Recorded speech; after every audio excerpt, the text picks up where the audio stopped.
어시장 새벽, 피냄새 속에 등장한 한 여인. 그녀는 조폭셋을 단 1초 만에 제압했습니다.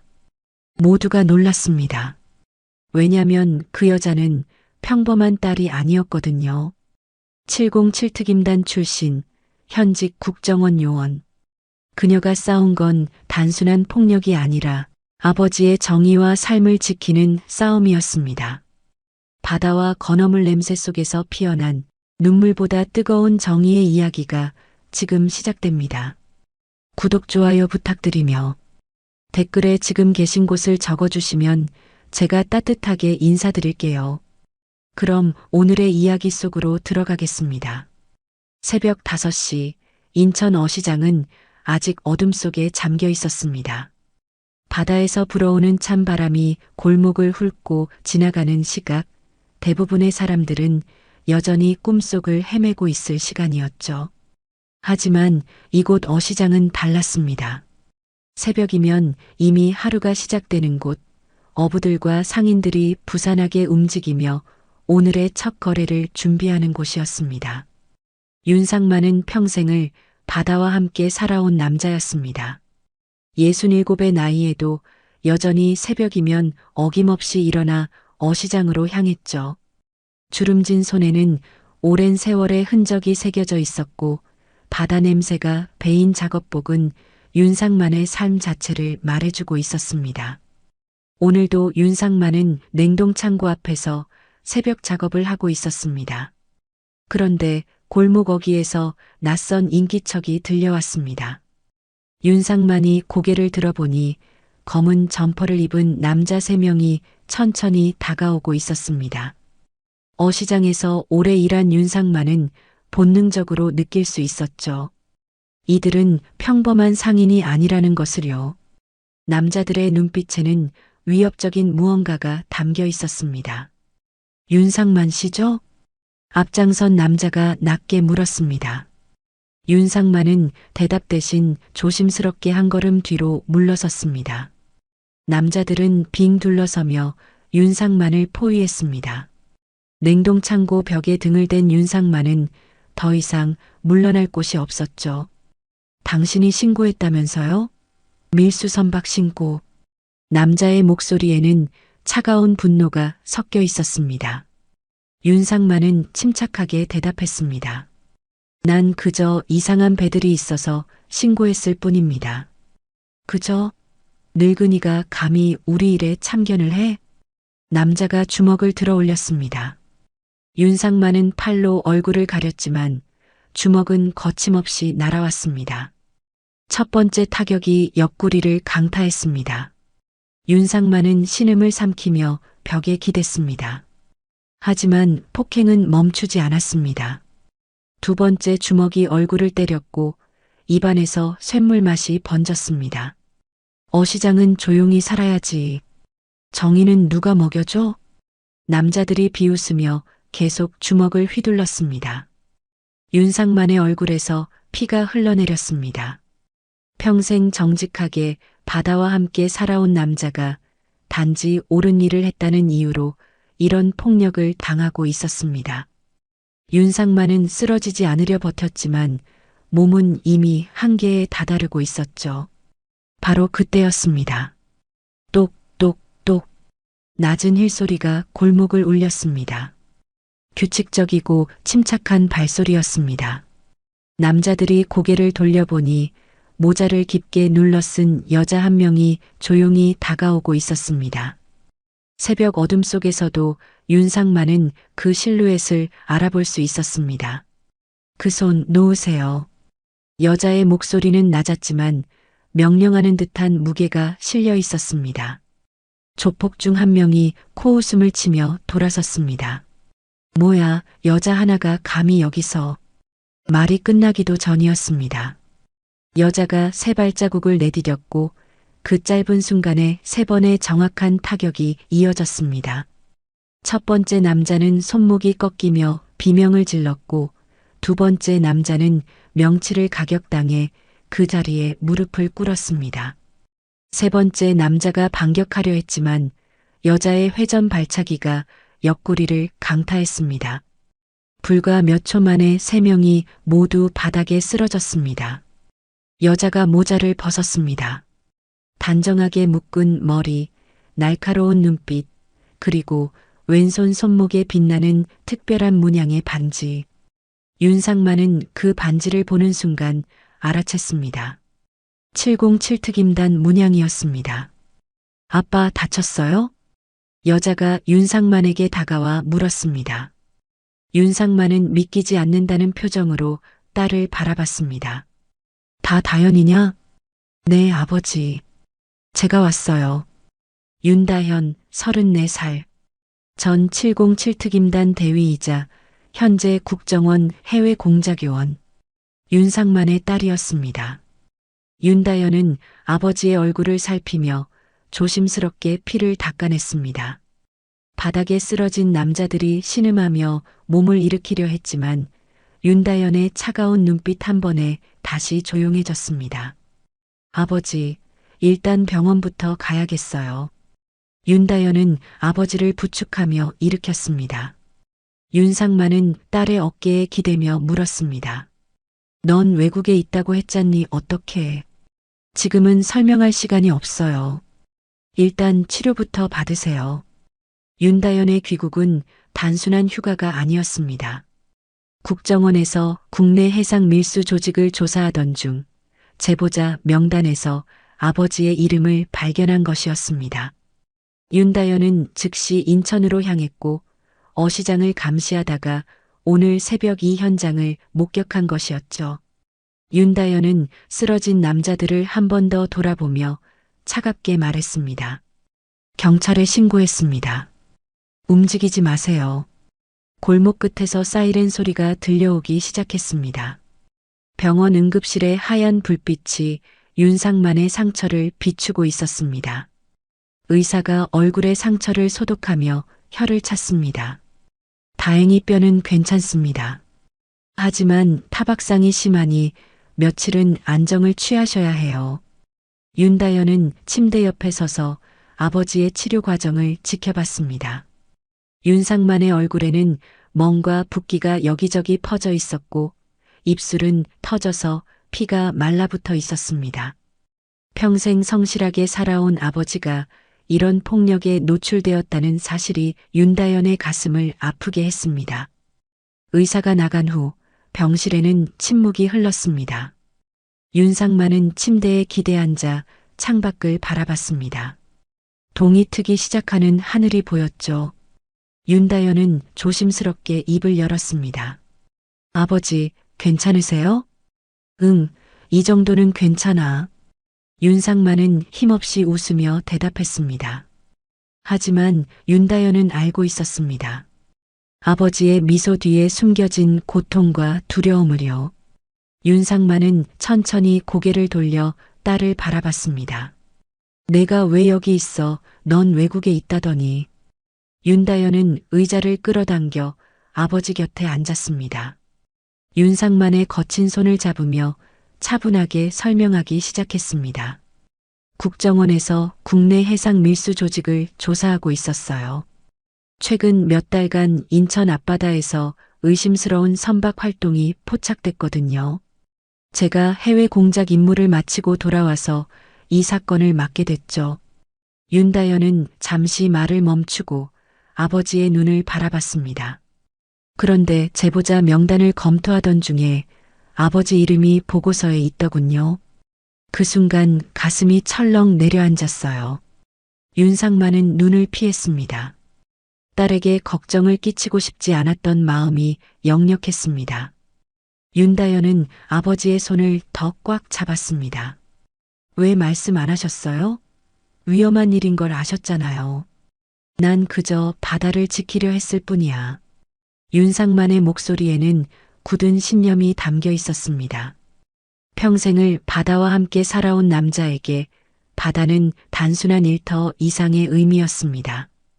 바다는 윤상만의 삶이자 자부심이었고 후대에 물려줄 소중한 유산이었죠. 요즘 어시장에 이상한 배들이 자꾸 들어와 새벽마다 불법으로 화물을 하역하고 서류도 없이 거래하더라고. 처음엔 그냥 넘어가려 했어. 하지만 윤상만은 말을 잇지 못하고 고개를 숙였습니다. 윤다연은 아버지가 얼마나 고민했을지 짐작할 수 있었습니다. 신고하면 보복이 올 것을 알면서도 옳은 일을 선택한 아버지의 용기를요. 바다는 정직한 사람들의 것이어야 해. 불법으로 더럽혀지는 걸 그냥 볼 수가 없었어. 윤상만은 천천히 몸을 일으켜 침대 옆 서랍을 열었습니다. 안에서 낡은 종이봉투 하나를 꺼냈죠. 봉투는 바다 냄새와 함께 오래된 시간의 흔적이 배어 있었습니다. 윤상만은 조심스럽게 봉투를 윤다연에게 건넸습니다. 이걸 내가 가져야 할 것 같구나. 윤다연은 봉투를 열었습니다. 안에는 말라붙은 건어물 샘플 몇 개가 들어 있었습니다. 굴비와 멸치, 오징어가 비닐에 쌓여 있었죠. 그런데 그 밑에 뭔가 더 있었습니다. 윤다연은 조심스럽게 건어물을 치웠습니다. 그 아래 작은 USB 메모리 하나가 숨겨져 있었습니다. 이게 뭐예요? 지난 석 달간 내가 몰래 기록한 거야. 밀수 선박 명단, 입항 시간, 화물 종류 다 담겨 있어. 윤상만의 목소리에는 떨림이 있었습니다. 평범한 어시장 상인이 목숨을 걸고 모은 증거였습니다. 윤다연은 USB를 손에 쥐고 무게를 느꼈습니다. 작은 메모리 하나에 담긴 정보가 얼마나 위험한 것인지 알고 있었죠. 아버지, 이건 처음엔 그냥 사진만 몇 장 찍었어. 그런데 계속 관찰하다 보니 이게 단순한 밀수가 아니더라고. 조직적이고 체계적이야. 심지어 경찰 중에도 협조자가 있는 것 같아. 윤다연은 USB를 바라보며 생각에 잠겼습니다. 아버지의 말이 사실이라면 이것은 상상했던 것보다 훨씬 큰 조직이었습니다. 국제 밀수 조직이 인천 어시장을 거점으로 활동하고 있고 내부에 협조자까지 있다는 것이었죠. 그래서 결국 신고했어.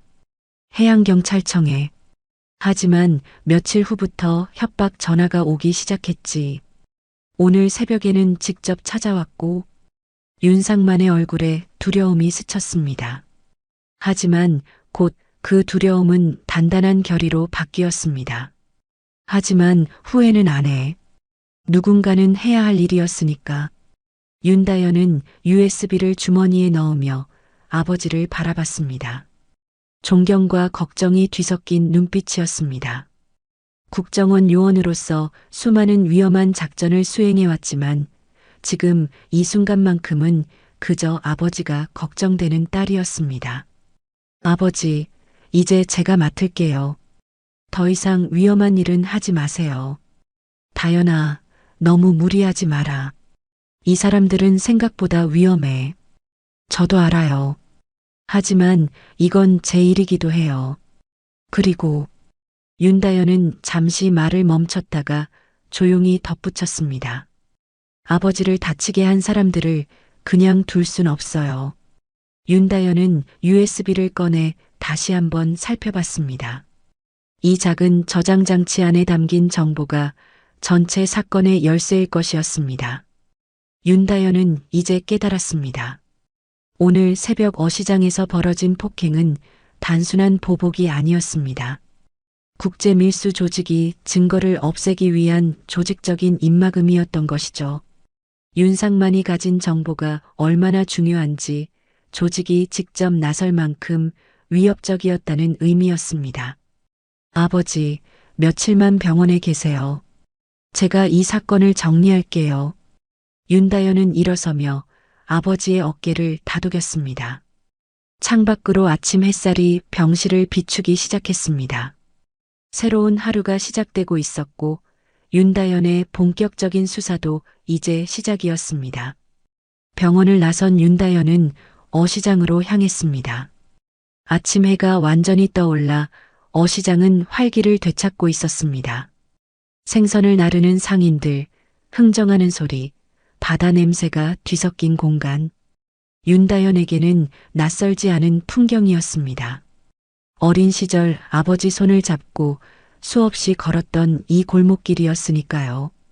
윤다현은 어시장 한쪽 구석에 자리한 작은 포장마차 앞에 멈춰 섰습니다. 낡은 천막과 낮은 테이블, 그리고 손때 묻은 의자들. 간판에는 말순인의 포차라고 손글씨로 적혀 있었습니다. 윤다현은 천막 사이로 안을 들여다봤습니다. 백발의 할머니 한 분이 국자로 국물을 저으며 무언가를 끓이고 있었습니다. 말순 할머니. 윤다현이 조심스럽게 불렀습니다. 할머니가 고개를 들었습니다. 주름진 얼굴에 놀라움이 번졌습니다. 어머, 다현이 아니냐? 이게 얼마만이냐? 박말순, 72의 나이에도 여전히 포장마차를 운영하는 억센 여자였습니다. 윤다현의 어머니와 절친한 친구였고 윤상만과는 수십 년을 함께 어시장에서 일해온 동료였습니다. 말순은 앞치마에 손을 닦으며 윤다현을 반겼습니다. 들어와라, 얼른. 아침은 먹었냐? 윤다현은 포장마차 안으로 들어가 의자에 앉았습니다. 말순은 뜨끈한 국물을 그릇에 담아 윤다현 앞에 놓았습니다.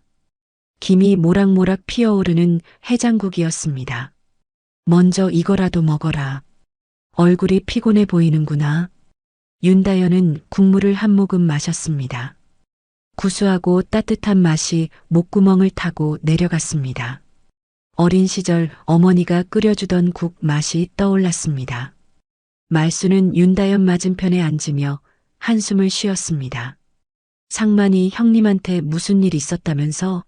내가 아침에 소식 들었어. 네, 새벽에 폭행을 당하셨어요. 지금은 병원에 계세요. 말순의 얼굴이 굳어졌습니다. 오랜 세월을 함께한 동료가 다쳤다는 소식에 마음이 무거워 보였습니다. 그놈들이 결국 손을 쓴 거로구나. 내가 형님한테 조심하라고 몇 번을 말했는데. 말순은 고개를 저으며 말을 이었습니다. 형님은 너무 정직해.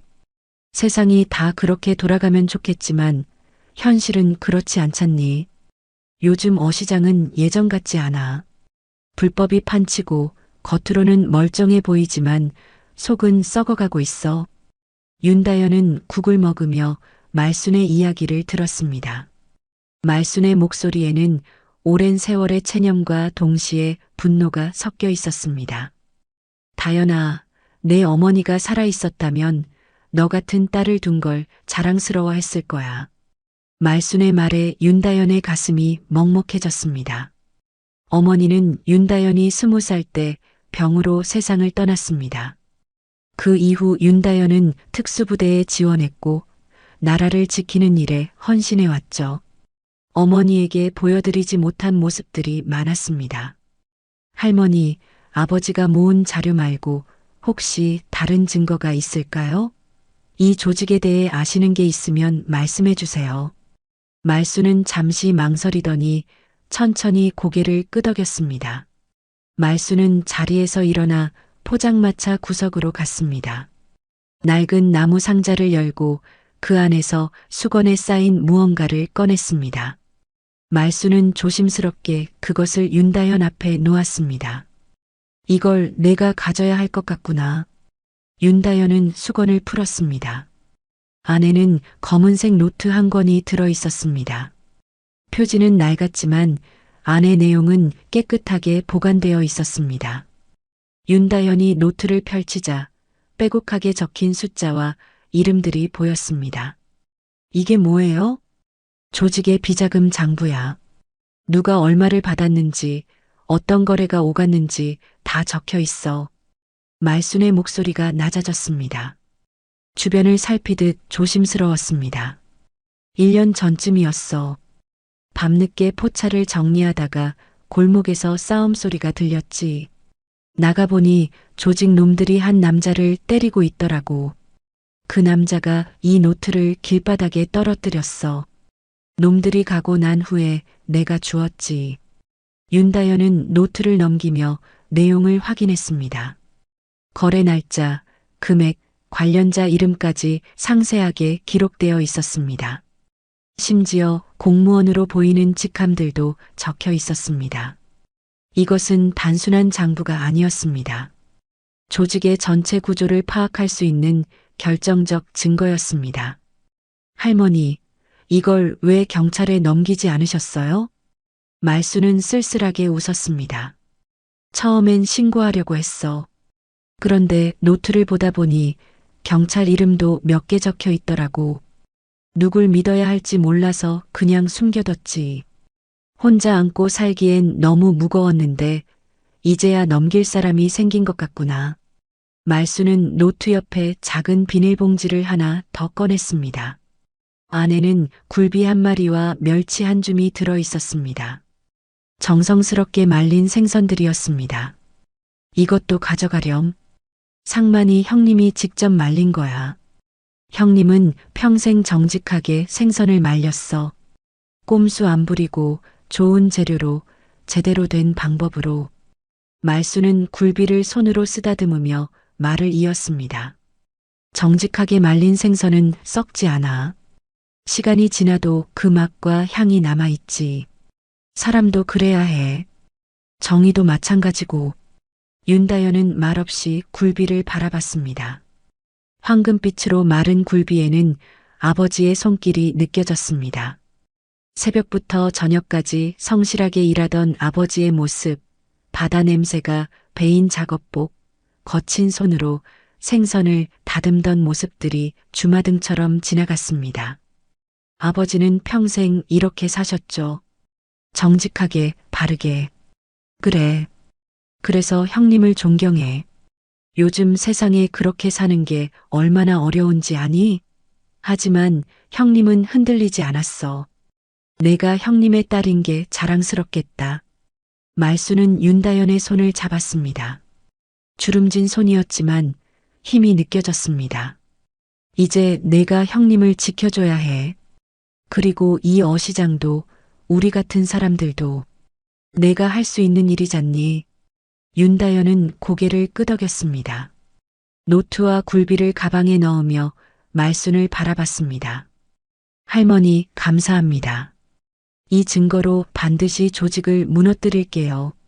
그리고 아버지와 할머니 같은 분들이 안전하게 일할 수 있도록 만들겠습니다.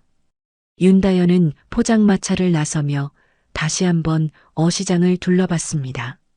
평범해 보이는 이곳 어딘가에 불법과 폭력이 숨어 있었습니다. 하지만 동시에 아버지와 말순 같은 정직한 사람들도 있었습니다. 윤다현은 가방 속 노트의 무게를 느끼며 걸음을 옮겼습니다. 이제 본격적인 수사가 시작될 시간이었습니다. 윤다현은 경찰청 해양수사과 건물로 들어섰습니다.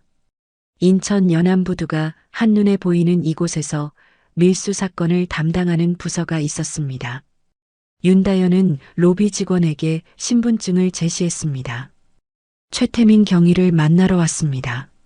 국정원 신분증을 본 직원이 잠시 당황했지만 곧 내선 전화를 걸었습니다. 10분도 지나지 않아 복도 끝에서 익숙한 얼굴이 나타났습니다. 최태민, 38살의 해양수사과 경위였습니다. 단정한 정장 차림의 그는 윤다현을 보자 환하게 웃었습니다. 다현이? 이게 얼마만이야?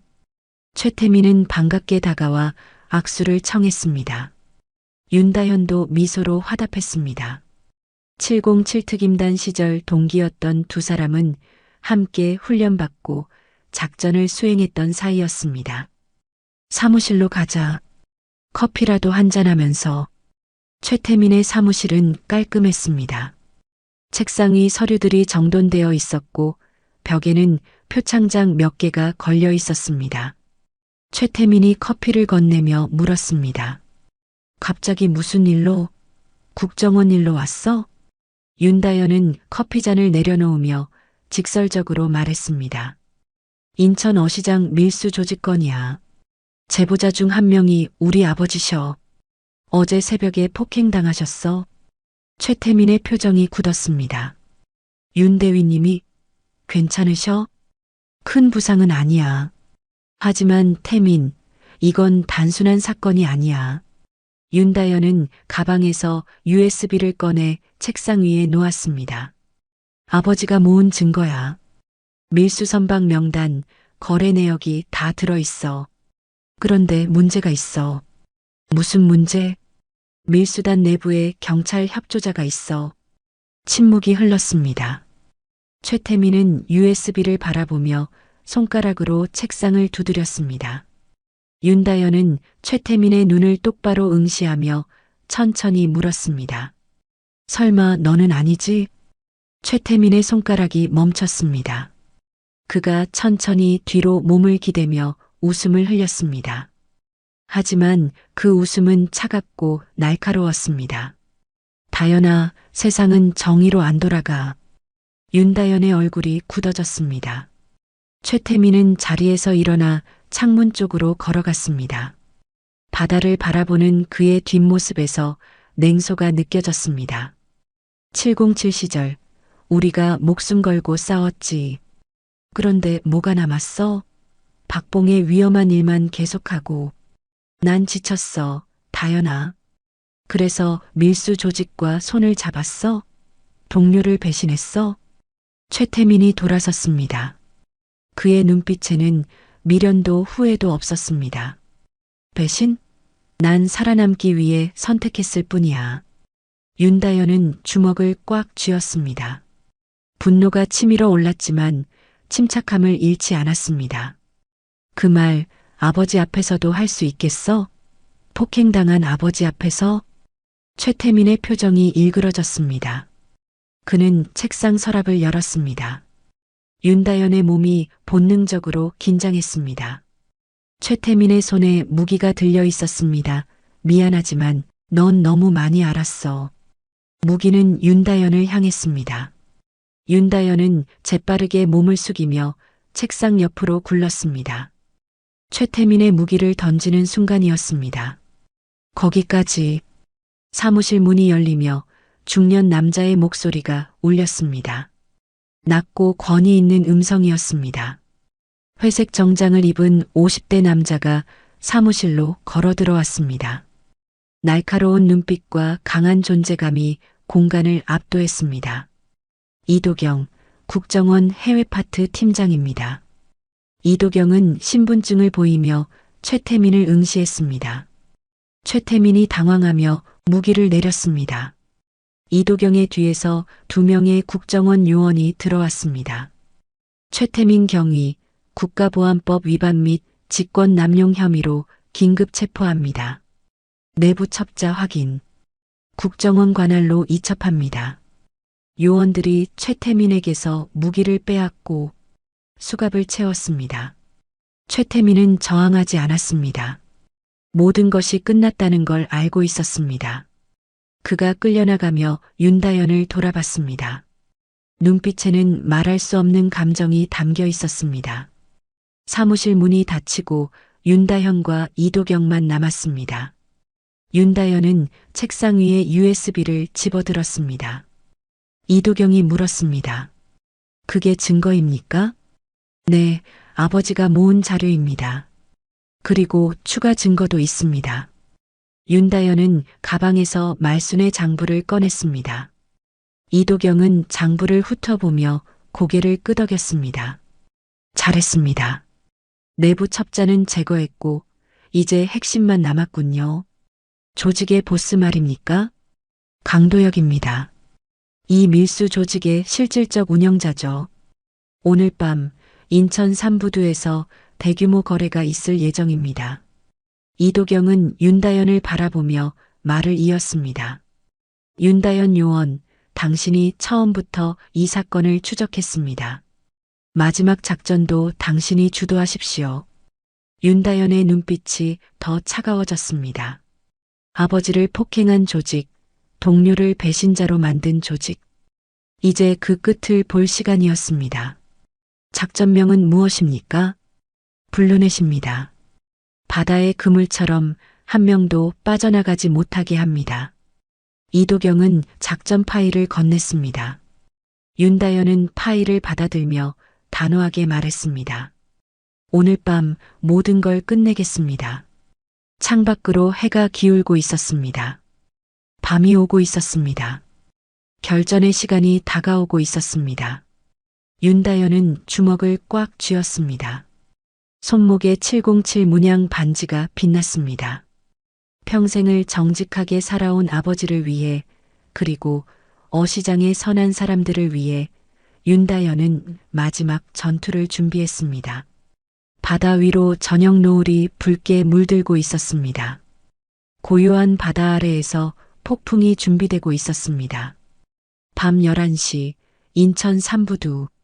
거대한 컨테이너들이 미로처럼 쌓인 어둠 속에서 윤다현은 검은 전술복을 입고 숨을 죽이고 있었습니다. 귀에 무전기에서 이도경의 목소리가 들려왔습니다. 각 팀 대기. 타겟 나타나면 즉시 보고하시오. 윤다현은 야간 투시경으로 부두 입구를 주시했습니다. 곧 검은색 벤 세대가 들어왔습니다. 차에서 조직원 10여 명이 내렸고 그중 한 명이 유독 당당한 걸음으로 걸어 나왔습니다. 회색 코트를 입은 40대 남자. 강도혁이었습니다. 타겟 확인. 작전 개시 대기. 윤다현의 무전에 이도경이 답했습니다. 작전명 블루넷 개시. 윤다현이 뛰쳐나왔습니다. 동시에 사방에서 전술 조명이 켜지며 부두가 환해졌습니다. 국정원입니다. 무기를 버리고 엎드리십시오. 강도혁은 침착하게 윤다현을 바라보며 냉소했습니다. 당신이 윤상만의 딸이군. 내 아버지 덕에 큰 손실을 봤지. 그래서 직접 오셨나? 윤다현은 권총을 겨누며 단호하게 말했습니다. 이건 복수가 아닙니다. 정의입니다. 강도혁이 손짓하자 조직원들이 일제히 무기를 꺼냈습니다. 총성이 터졌습니다. 윤다현은 컨테이너 뒤로 몸을 숨겼습니다. 부두가 전쟁터로 변했습니다. 사격 개시. 국정원 요원들과 조직원들 사이에 치열한 교전이 벌어졌습니다. 윤다현은 컨테이너 사이를 빠르게 이동하며 적들을 제압했습니다. 3명의 조직원이 동시에 달려들었습니다. 윤다현은 첫 번째 남자의 팔을 꺾고 두 번째 남자를 회전 발차기로 제압했습니다. 세 번째 남자가 뒤에서 덤벼들자 팔꿈치로 얼굴을 가격하고 다리를 걸어 넘어뜨렸습니다. 윤다현은 강도혁을 향해 달렸습니다. 강도혁은 컨테이너 안으로 도망쳤습니다. 윤다현이 뒤를 쫓았습니다. 어두운 컨테이너 내부 나무 상자들 사이로 강도혁의 총성이 울렸습니다. 윤다현은 상자 뒤로 몸을 숨겼다가 재빠르게 위치를 이동했습니다. 컨테이너 깊숙한 곳에서 강도혁이 서버 앞에 서 있었습니다.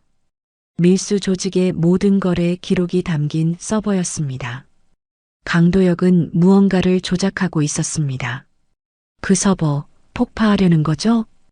윤다현이 권총을 겨누며 나타났습니다.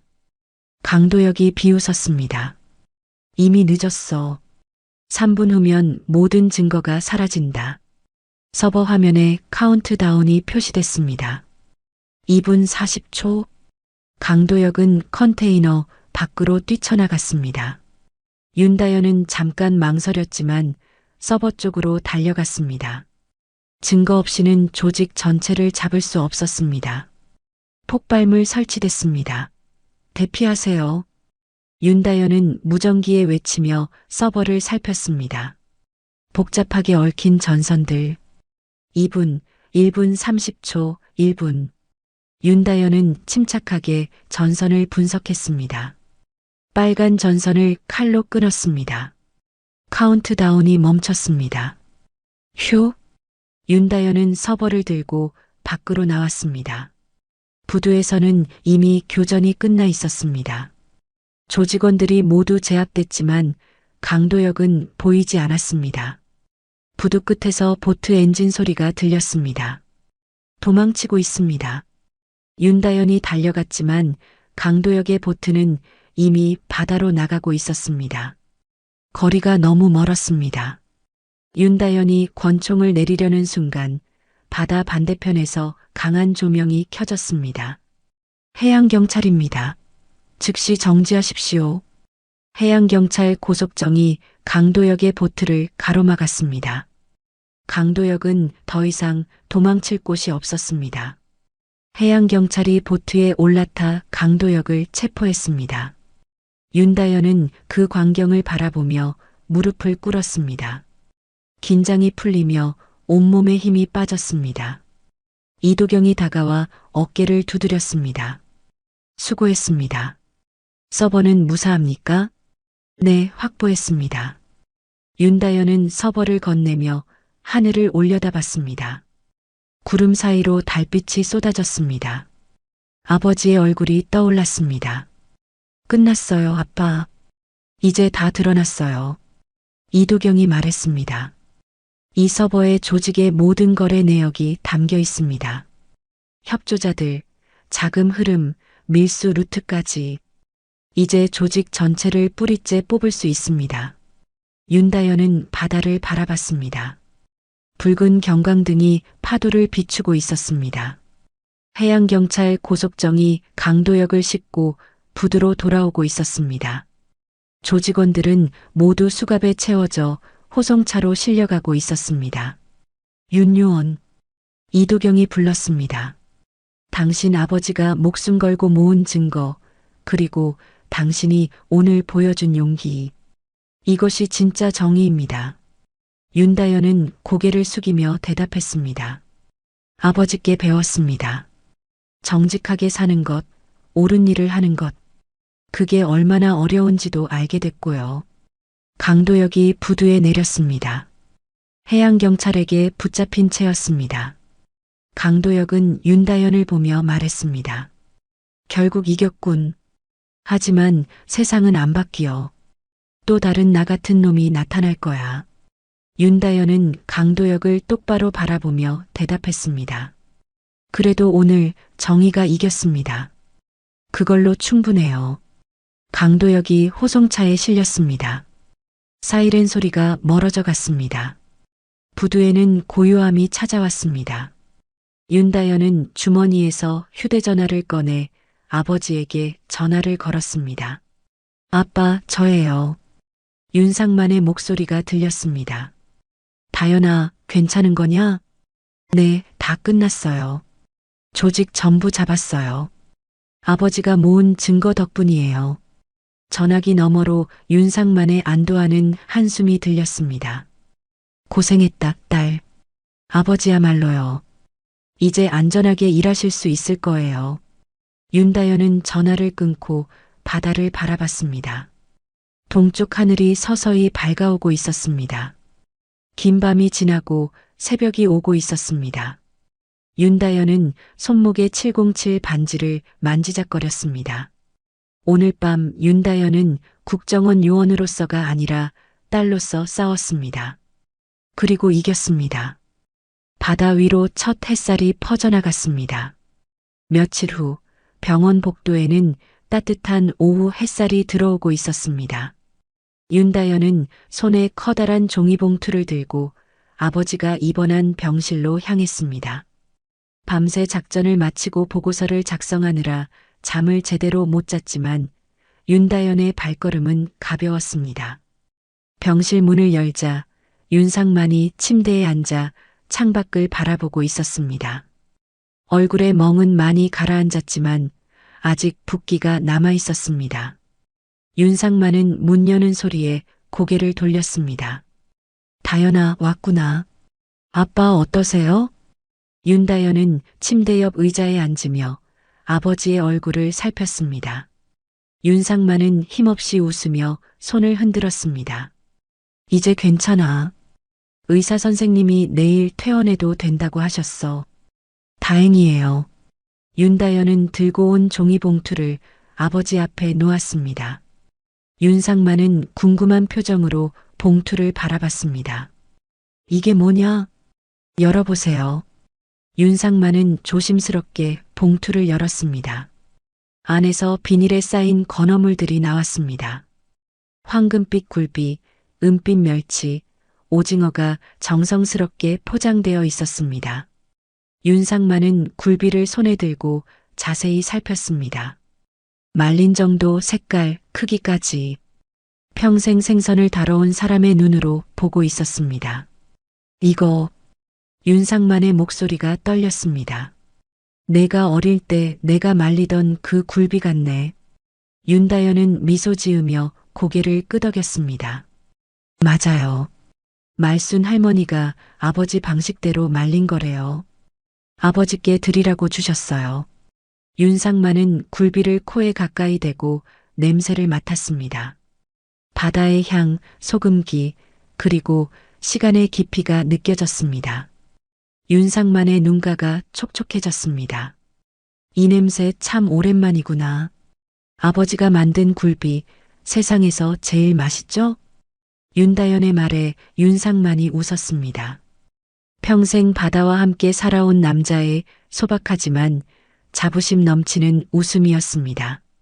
과찬이다. 하지만 정직하게 만든 건 맞지. 윤다연은 가방에서 또 다른 봉투를 꺼냈습니다.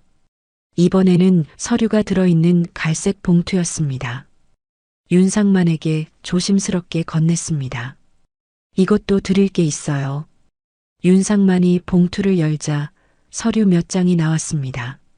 법원 제출용 서류와 밀수 조직 관련 장부 사본이었습니다. 윤상만은 서류를 넘기며 읽었습니다. 조직원들의 구속영장, 재판 일정, 그리고 제보자 보호 조치 내용이 적혀 있었습니다. 아버지, 이건 아버지가 만든 정의의 결과예요. 윤다연의 목소리에는 자부심이 담겨 있었습니다. 윤상만은 서류를 내려놓고 딸을 바라봤습니다. 내가 한 게 뭐 있다고 그저 봤던 걸 신고했을 뿐인데 그게 얼마나 용기 있는 일인지 아세요? 보복이 올 걸 알면서도 신고하신 거잖아요. 윤상만은 창밖을 바라보며 천천히 말했습니다. 다연아, 난 그저 바다를 지키고 싶었어. 불법이 판치는 걸 보면서 가만히 있을 수가 없었지. 내 할아버지도 또 그 윗대 할아버지도 다 바다로 먹고 살았잖니. 그 바다를 깨끗하게 물려줘야 한다고 생각했어. 윤다연은 아버지의 손을 잡았습니다. 거칠고 주름진 손이었지만 따뜻했습니다. 아버지 덕분에 많은 사람들이 구원받았어요. 불법 밀수로 피해보던 어부들, 협박받던 상인들. 이제 다들 안전하게 일할 수 있어요. 윤상만은 딸의 손을 꽉 잡으며 물었습니다. 그럼 넌 이제 뭐 할 거냐? 다시 외국으로 가는 거냐? 윤다연은 잠시 생각하다가 대답했습니다. 국정원으로 복귀하죠. 하지만 이번엔 조금 다를 것 같아요. 다르다니? 해외 공작도 중요하지만 국내에도 지켜야 할 사람들이 많다는 걸 알았어요. 아버지 같은 분들, 정직하게 살지만 힘이 없어서 피해보는 사람들, 그분들을 지키는 쪽으로 일하고 싶어요. 윤상만의 눈에 눈물이 맺혔습니다. 우리 딸이 이렇게 컸구나. 어렸을 때는 그렇게 말썽꾸러기였는데 아직도 말썽꾸러기예요. 조직 보스 잡느라 컨테이너에 폭탄까지 해체했다니까요. 윤다연이 장난스럽게 말하자 윤상만이 놀라며 딸을 바라봤습니다. 뭐, 폭탄을? 위험하게. 괜찮았어요. 제가 707 출신이잖아요. 이 정도는 기본이에요. 윤상만은 한숨을 쉬며 고개를 저었습니다. 걱정과 자랑스러움이 뒤섞인 표정이었습니다. 내 엄마가 살아계셨으면 얼마나 좋아했을까. 이렇게 멋진 딸을 보면 윤다연의 가슴이 먹먹해졌습니다. 어머니는 윤다연이 20살 때 세상을 떠났습니다. 특수부대에 지원하기 직전이었죠. 어머니에게 마지막으로 했던 말이 떠올랐습니다. 엄마, 나 나라 지키는 사람 될게요. 엄마도 자랑스러워 하셨을 거예요. 그리고 아빠도요. 정의롭게 사는 법을 가르쳐 주셔서 감사해요. 윤상만은 딸을 끌어안았습니다. 오랜만에 나누는 포옹이었습니다. 병실 창문으로 따스한 햇살이 들어와 두 사람을 비췄습니다. 잠시 후 윤다현은 가방에서 작은 상자 하나를 더 꺼냈습니다. 이것도 드릴게요. 상자를 열자 깨끗하게 포장된 약 한 통이 나왔습니다. 의사 선생님께 여쭤봤어요. 타박상 치료에 좋은 약이래요. 하루 3번 드세요. 알았다. 고맙다, 딸. 윤다현은 시계를 보았습니다. 오후 3시, 국정원 회의가 5시에 있었습니다. 아빠, 저 이제 가봐야 해요. 회의가 있어서요. 그래, 가거라. 일 열심히 하고. 퇴원하시면 집에서 뵐게요. 제가 저녁 해드릴게요. 내가 요리를? 윤상만이 의심스럽다는 표정을 지었습니다. 윤다현은 웃으며 대답했습니다. 걱정 마세요. 군대에서 배웠어요. 맛있게 해드릴게요. 윤다현은 아버지의 어깨를 다독이고 병실을 나왔습니다. 복도를 걸으며 뒤돌아보니 윤상만이 창가에서 손을 흔들고 있었습니다. 윤다현도 손을 흔들어 답했습니다. 병원 밖으로 나오니 시원한 바람이 불었습니다. 윤다현은 하늘을 올려다봤습니다. 파란 하늘에 흰 구름이 천천히 흘러가고 있었습니다. 휴대전화가 울렸습니다. 이도경 팀장이었습니다. 윤요원 어디입니까? 병원이었습니다. 지금 출발합니다. 서두르십시오.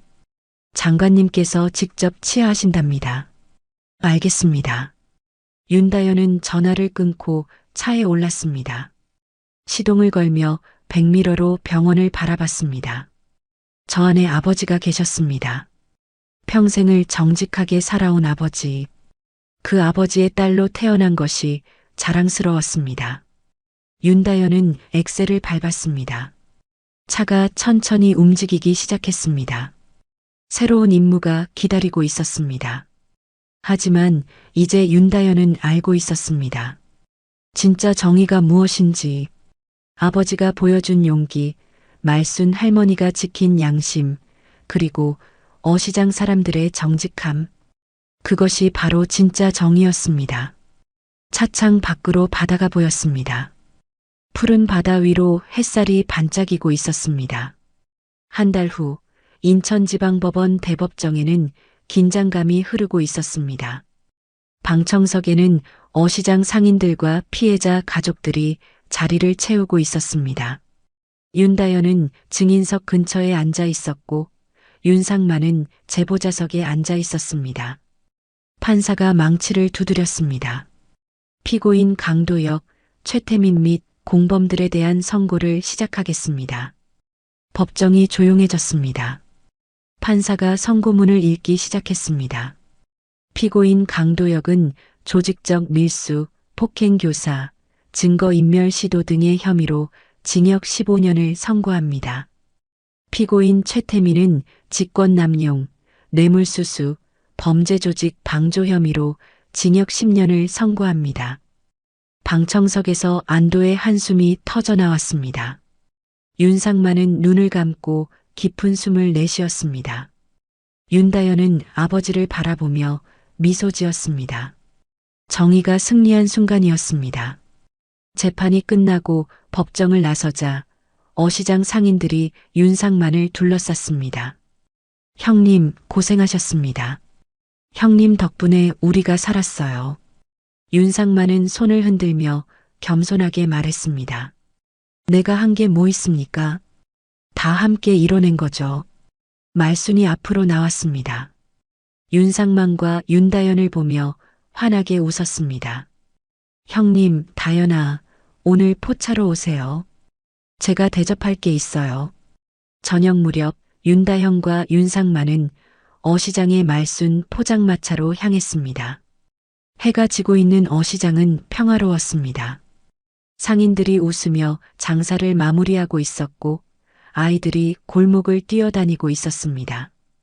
한 달 전의 긴장과 두려움은 사라지고 일상이 돌아와 있었습니다. 포장마차에 들어서자 말순이 반갑게 맞이했습니다. 어서 오세요. 앉으세요. 윤상만과 윤다현이 테이블에 앉자 말수는 안쪽으로 들어가 무언가를 가져왔습니다. 낡은 나무 상자였습니다. 말수는 조심스럽게 상자를 열었습니다. 안에는 푸른색 바다빛 머그컵 2개가 천으로 쌓여 있었습니다. 이게 뭐예요? 윤다현이 물었습니다. 말수는 머그컵을 꺼내 테이블 위에 놓으며 말했습니다. 이건 너희 모녀가 쓰던 컵이야. 윤상만의 눈이 커졌습니다. 윤다현도 놀란 표정으로 컵을 바라봤습니다. 푸른 바다 색깔의 머그컵. 손잡이 부분에는 작은 갈매기 그림이 그려져 있었습니다. 이 컵 엄마 것이었어요? 윤다현이 조심스럽게 컵을 들어 올렸습니다. 말순이 고개를 끄덕였습니다. 그래. 내 어머니가 살아계실 때 늘 이 컵으로 차를 마셨지. 다연히 내가 어렸을 때도 작은 컵으로 같이 마셨고, 말수는 따뜻한 차를 2컵에 부으며 이야기를 이어갔습니다. 내 어머니가 돌아가시기 직전에 나한테 이 컵들을 맡겼어. 언젠가 다연이가 돌아오면 주라고. 그때가 되면 다연이도 형님도 이 컵이 필요할 거라고 하셨지. 윤상만은 머그컵을 손에 들고 바라봤습니다. 오랜 세월이 느껴지는 컵이었지만 정성스럽게 관리된 흔적이 있었습니다. 윤상만의 눈에 눈물이 고였습니다. 여보, 이걸 남겨뒀구나. 말수는 주전자를 내려놓으며 부드럽게 말했습니다. 형수님이 그러셨어요. 이 컵처럼 따뜻한 마음으로 살라고. 바다는 차갑지만 사람의 마음은 따뜻해야 한다고. 윤다현은 컵을 들고 차를 한 모금 마셨습니다. 따뜻한 보리차의 구수한 맛이 입안에 퍼졌습니다. 어린 시절 어머니와 함께 마시던 그 맛이었습니다. 윤다현의 눈에도 눈물이 맺혔습니다. 윤상만이 컵을 천천히 들어 올렸습니다. 컵에서 김이 모락모락 피어올랐습니다. 백색의 김이 공중으로 흩어지며 사라졌습니다. 윤상만은 하늘을 올려다보며 중얼거렸습니다. 여보, 우리 딸 잘 컸소. 당신이 자랑스러워할 만한 딸이요. 윤다현은 아버지의 손을 잡았습니다. 말순도 옆에 앉아 자신의 컵을 들었습니다. 세 사람은 함께 차를 마셨습니다. 따뜻한 온기가 손을 타고 온몸으로 퍼져나갔습니다. 이제 이 컵처럼 따뜻한 인생을 살자꾸나. 윤상만이 말했습니다. 윤다현은 컵을 내려놓으며 아버지를 바라봤습니다. 네, 아버지. 정의에도 온도가 있네요. 온도? 차가운 정의는 사람을 상처 입히지만 따뜻한 정의는 사람을 치유하죠. 아버지가 보여주신 건 따뜻한 정의였어요. 불법을 고발하면서도 사람들을 생각하셨잖아요. 윤상만은 딸의 말에 고개를 끄덕였습니다. 말순이 덧붙였습니다. 맞아. 형님은 밀수단을 신고했지만 어시장 사람들은 다치지 않도록 조심했지. 그게 진짜 정의야. 윤다현은 컵 아래를 살폈습니다. 뭔가 새겨진 것이 보였습니다. 컵을 뒤집어 보니 바닥에 작은 글씨가 새겨져 있었습니다. 진심은 썩지 않는다. 윤다현이 소리내어 읽었습니다. 말순이 미소 지었습니다. 형수님이 직접 새기신 거야. 도자기 공방에서 만들 때 특별히 부탁하셨지. 진심으로 사는 삶은 시간이 지나도 썩지 않는다고 정직하게 말린 생선처럼 말이야. 윤상만은 자신의 컵 바닥도 확인했습니다. 똑같은 문구가 새겨져 있었습니다. 윤상만은 컵을 가슴에 꼭 안았습니다. 여보, 당신 말대로 살았소. 진심으로 정직하게. 포장마차 밖으로 저녁 바람이 불어왔습니다. 바다 냄새가 실려왔습니다. 윤다현은 그 바람을 맞으며 생각했습니다. 어머니가 남긴 메시지, 아버지가 보여준 삶, 그리고 말순 할머니가 지켜온 양심. 이 모든 것이 하나로 이어지고 있었습니다. 다연아, 이제 내 앞날은 어떻게 할 거냐? 윤상만이 물었습니다. 윤다현은 컵을 들고 차를 한 모금 더 마셨습니다. 국정원에서 계속 일할 거예요. 하지만 이제는 알아요. 큰 사건만이 중요한 게 아니라는 걸.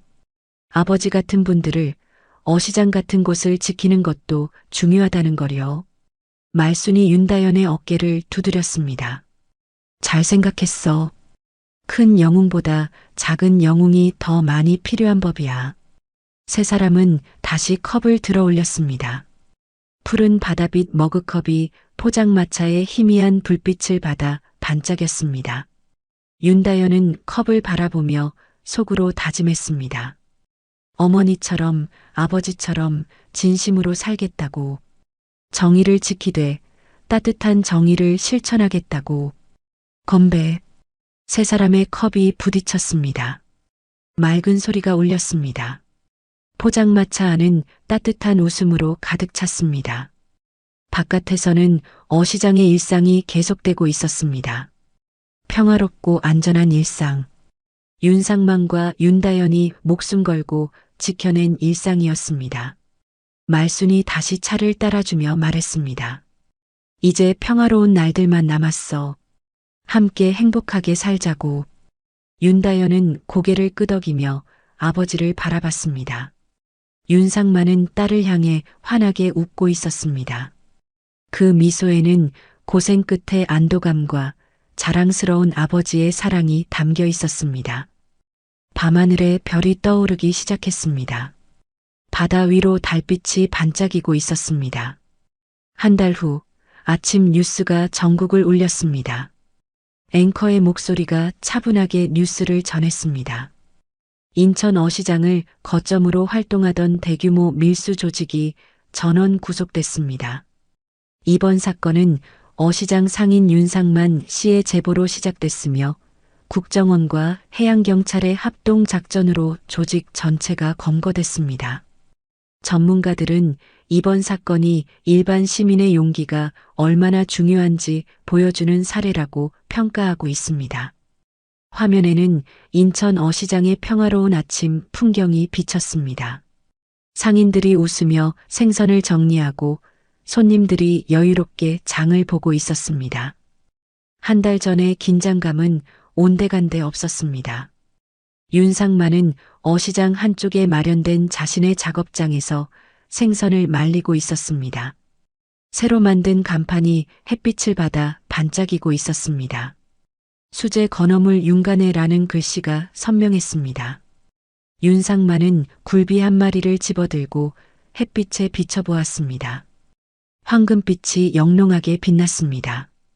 형님, 장사 잘 되시네요. 옆 가게 주인이 지나가며 인사했습니다.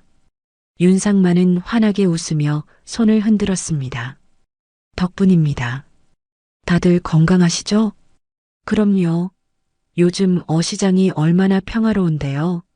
형님 덕분이에요. 윤상만은 겸손하게 고개를 저었습니다. 하지만 얼굴에는 뿌듯함이 묻어났습니다. 평생을 정직하게 살아온 보람을 느끼는 순간이었습니다.